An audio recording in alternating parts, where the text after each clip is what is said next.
Okay, so your snake is done. It looks great. Now where to display it?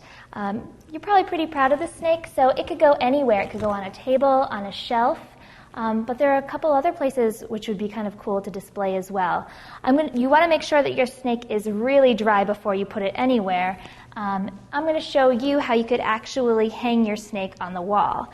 If you've got a few tacks, what you can do is place your snake along this way, and this snake is really dry, otherwise we wouldn't be putting it on the wall.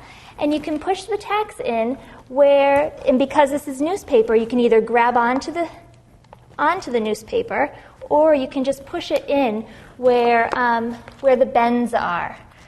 So it makes a great decoration in a kid's room. You can see that there. And it stays against the wall as like a three-dimensional piece of art. If you don't want to put it on the wall, on a shelf, on a table, you can also hang it. You can hang it using string, colorful string, wire, and hang it from the ceiling.